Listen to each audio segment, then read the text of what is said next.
근데 아파트가 이제 재건축 많이 되는 그 지역들이 있잖아요. 압구정동, 네. 여의도, 목동, 또 뭐 성수 이런 곳 네 곳은 토지거래 허가구역에 또 1년 동안 또 재지정이 됐단 말이에요. 네.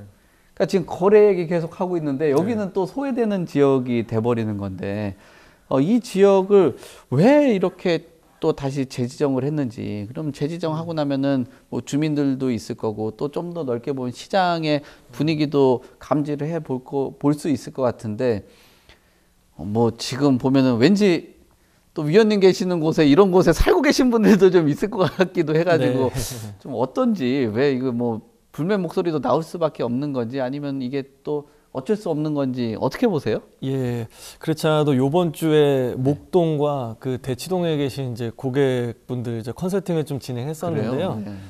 아무래도 최근에 이제 다시 연장이 된 곳들에 목동이 좀 들어가 있으니까, 그러니까 4월 말 기준으로 뭐 압구정, 여의도, 목동, 성수 이렇게 포함이 돼 있으니까 아무래도 불만들이 좀 많이 있죠. 그렇지 않아도 그 재건축 관련해서 시장조사차 임장을 나갔을 때에도 군데군데 이렇게 현수막이 많이 걸려 있더라고요. 그 토지거래 허가구역 이제 지정 해제에 대한 목소리가 많이 좀 이렇게 나타나고 있는 건데 어쨌든 지구 단위 계획이나 아니면 전략정비구역처럼 그 이제 시에서 그 이제 특정 구역을 이렇게 개발하려고 하기 때문에 좀 묶여 있었던 거고 반면에 그 토지거래 허가구역에서 좀 그 배제됐지만 예외가 됐지만 지가 상승이 좀 높았던 곳들 그러니까 예를 들어서 뭐 반포라든지 그러니까 반사 이익을 뭐 사실 이제 풍선 효과가 좀 있었던 거죠. 그러니까 그런 지역들에 대한 좀 불만도 확실히 좀 많이 감지가 되고 있습니다. 묶을 거면 같이 묶어야지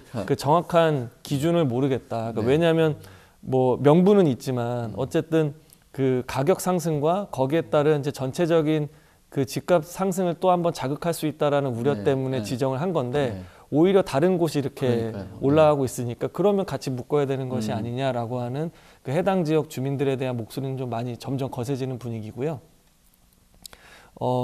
지난 2020년, 21년까지 이제 상승폭을 좀 그대로 가격에 흡수하지 못했던 이제 그런 탓인 것 같고, 요번에 또 그 6월 달 되면 그 이제 삼성동 주변에 그 뭐 대치동, 이제 청담동, 잠실까지 해서 이제 그곳들도 한번 다시 또 연장할지 해제가 될지에 대한 그 여부가 결정이 될 텐데 아무래도 4월에 연장이 된 것을 보면 그 나머지 그 마이스 지구 개발하는 영향 지역들도 아마 또 한번 그 이제 재지정될 가능성이 높다라고 생각이 되고 사실상 이게 토지거래 허가구역이란 말이지만 주거용 부동산에 대해서는 훨씬 더 기준을 그 타이트하게 적용을 해서 사실상 이제 주택거래 허가가 돼버렸고 근데 이게 그 한 5년 정도까지 최장 묶을 수가 있는데 지금 4월 달에 연장이 된 곳들은 요번에 이제 2년에서 이제 3년 차가 되는 것이고 6월 달 앞두고 있는 이제 강남 지역들은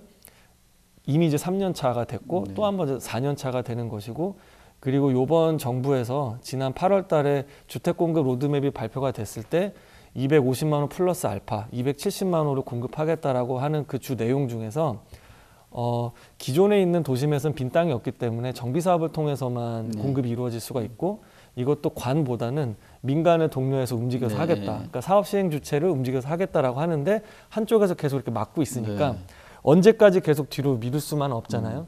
그러니까 한 번은 요동은 칠 것으로 저는 생각이 됩니다. 계속 뒤로 미루고 있는 거죠.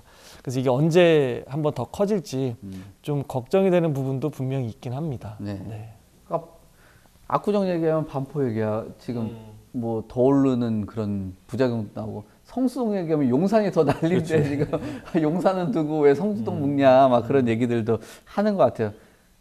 시장 분위기 별로 안 좋죠 여기. 그러니까 이 두더지 게임처럼 한쪽을 때리면 한쪽이 또 올라오는 이런 거잖아요. 그렇죠. 아니면 한쪽을 봐도 한 풍선 효과처럼 또 그런 효과가 계속 나타나서 그 지역 주민들 상당히 불만이 많고 그냥 이거 부분을 해결하기 위해서는 분명히 이 정치권의 목소리가 분명히 들어갈 거예요. 정부의 개입이 될 거고 그리고 이제 국토부 장관도 이제 이것도 판단을 하겠죠. 그리고 서울시와 협의를 할 것이고 그리고 계속 이 시장을 이 정치와 자꾸 연결해서 계속 하지만 이제 총선이 있잖아요. 그래서 이런 부분도 상당히 영향이 있을 거라 보고 그래서 계속 이렇게 위원님 말씀대로 계속 이렇게까지는 할 수는 없을 것 같고 그래서 어느 순간 목소리가 반영돼야 되는데 하지만 지금 시점에서는 정부 입장에서는 이렇게 할 수밖에 없는 경우 그리고 서울 오세훈 시장도 어쨌든 내놓는 목적으로는 이 투기 수요 유입과 거래 상승 우려된다. 어쨌든 표면적인 이유를 내놓고 있기 때문에 이 부분에 대해서는 어느 정도 그래도 서민층 그러니까 이 지역에 사시지 않은 나머지 유권자들에 대한 목소리도 크기 때문에 이 지역에 있는 목소리를 어느 정도 꾸준히 들으면서도 이 어느 정도 이 초점을 그러니까 어느 정도 이 순간을 찾는 꺾이는 순간을 찾는 그런 순간이지 않을까 이렇게 보여집니다. 네.